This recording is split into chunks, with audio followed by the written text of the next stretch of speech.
All right, everybody, welcome back to another video. Today is Sunday, but this video will be uploaded on Monday, so you'll be watching it on Monday, hopefully.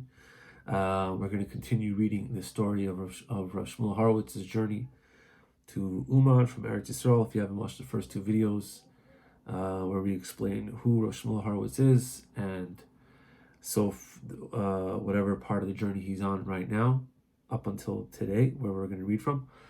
You should watch the first two videos, but just a quick little update from the last video. So right now he's still traveling around. He's traveling around to try to cross the border from Poland into Russia. As we know, the Russian border was completely unpassable back then, and you had to basically sneak across, and you could die basically. But Rav Shmuel Horowitz was not ready to give up on being in Uman.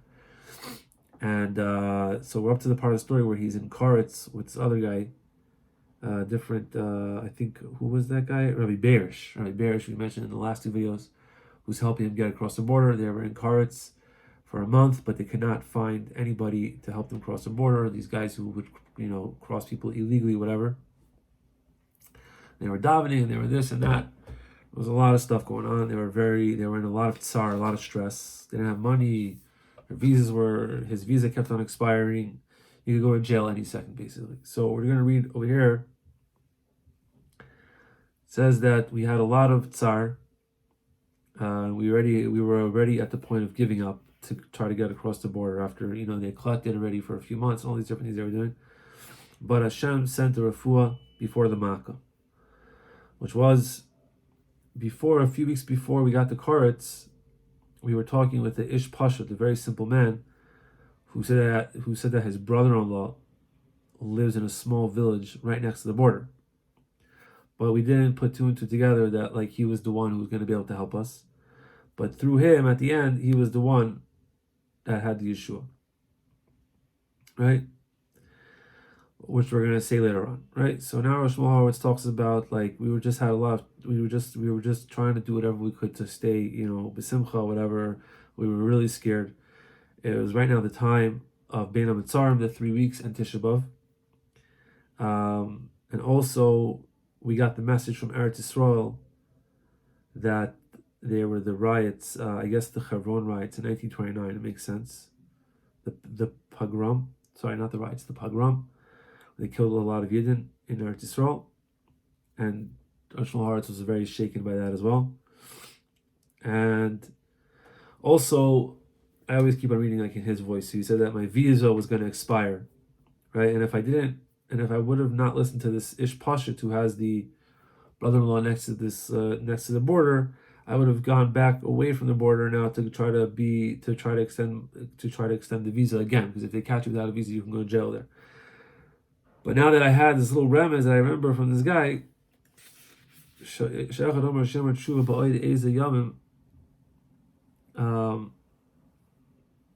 right? He said that this guy's going to help them, but he needs to answer in a few days. So now he doesn't know what to do, Rav Shmuel Horowitz, because now he's either, do I leave and go extend my visa, or do I stay and wait for this guy's answer, right? I had a very, very big nisayon. Right? Because why? Because if I go on the gvul, if I try to cross the border before the visa expires, so if they catch me on the gvul, right, I'm still in Poland, by law, which is fine. But if I go on the gvul after my visa expires, so if they do it, so then I'm going to get punished on both sides, from Russia and from Poland, right? Hashem always wants the nisayon, right, to try to break the manias. So we didn't know what to do. But then on Thursday, on Parshas Eikev, Tez Zayin B'Av, after Tisha B'Av, this man came, this simple Pashut Yid. He said he spoke to his brother-in-law, who lives next to the border, right? And he's going to come and take us to there. He's going to come with a wagon in the evening. But if we go with him, so then we're going to have to go on Shabbos, because I guess his brother-in-law didn't really keep Shabbos. So we didn't want to obviously break Shabbos, so we stayed there in Mesrich. And on Sunday,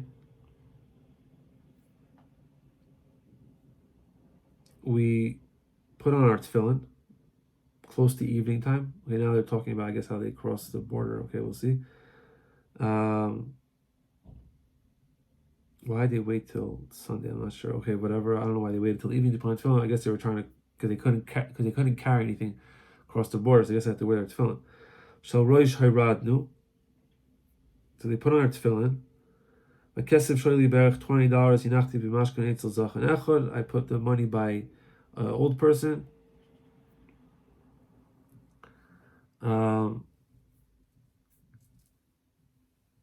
I had to give these people, the border crossing guys, whoever that was helping them. I'm like, it's getting a little confusing right now. I had to give my watch to them.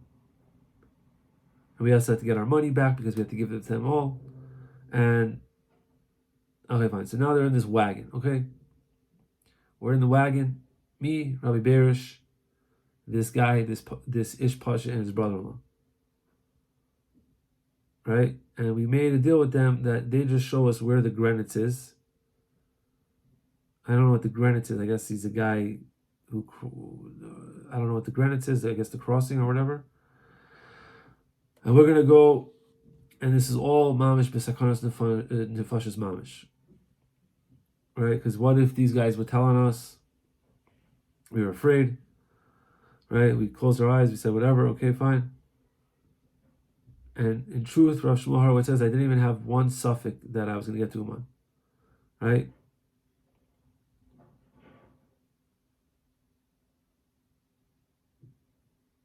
He said he was just crazy sfeikas. They were in this wagon and they didn't know what's going on and everything.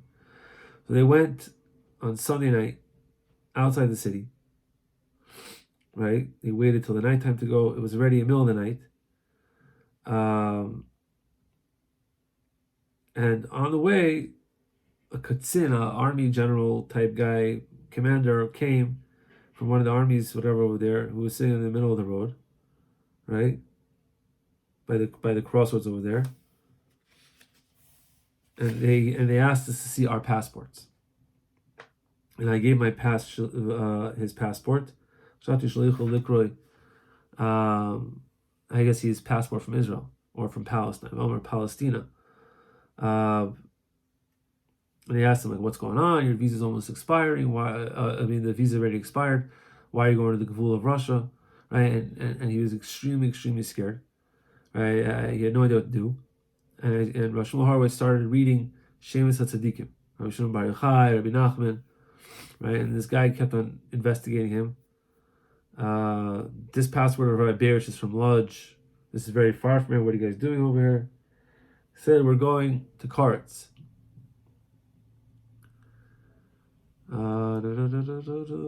He said, oh, but this is not the way. There's a different way.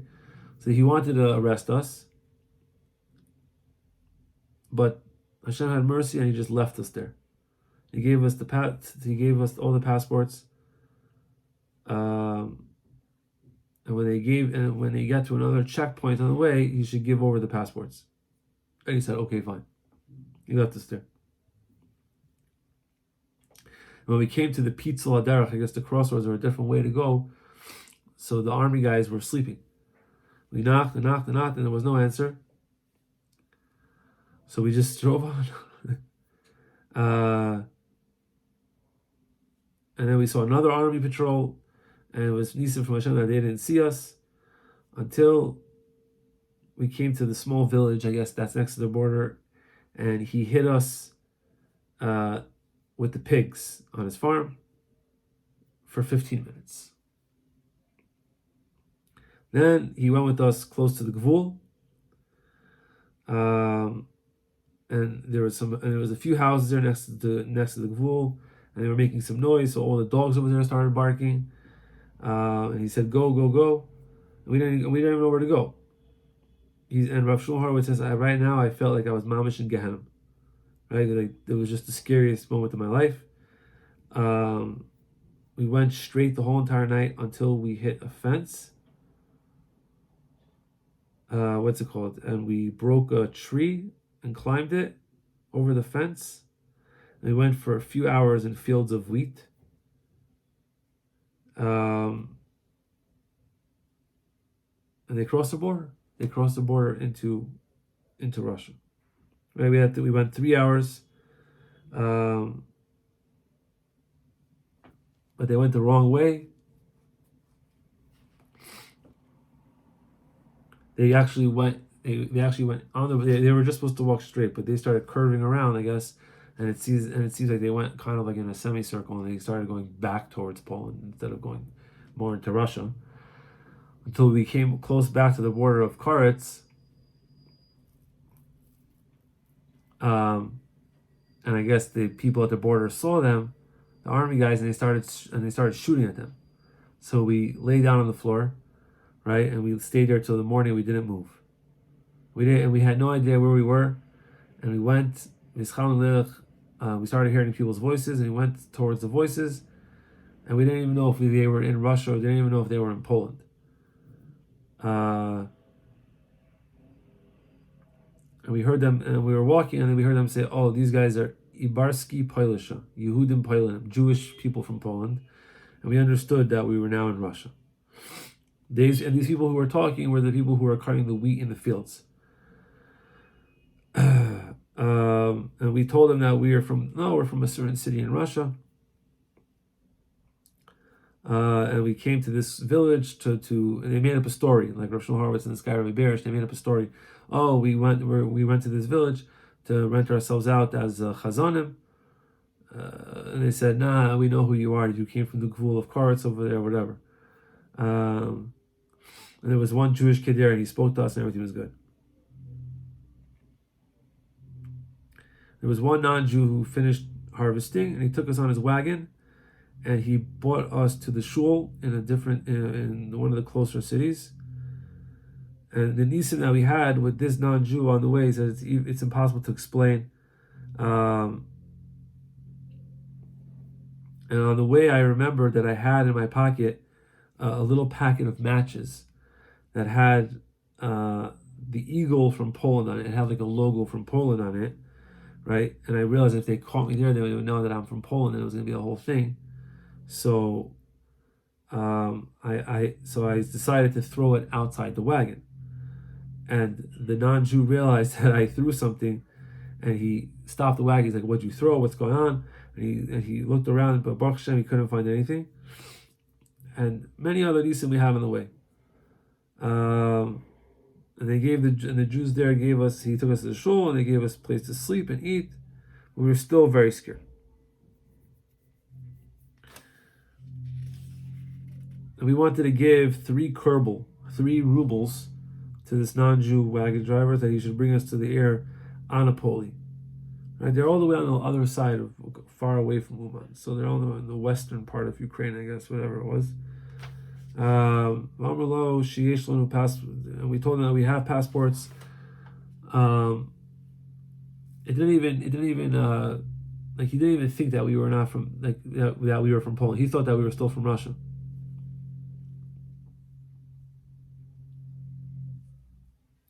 But he didn't want to take us there because, I guess, there's certain sections he couldn't go in or whatever. He was scared, so we had to go by foot. And when you go by foot, obviously it's even worse, because then people will be like, "Why go by foot? Why are you going by wagon?" What's it called? So then we ended up meeting a Jewish wagon driver, and he took us for a half ruble, and he brought us to Breslov, to the base of Medrash there.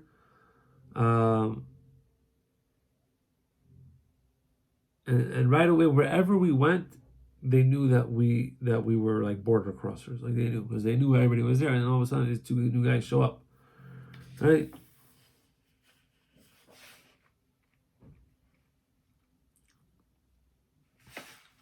Oh, 1 second.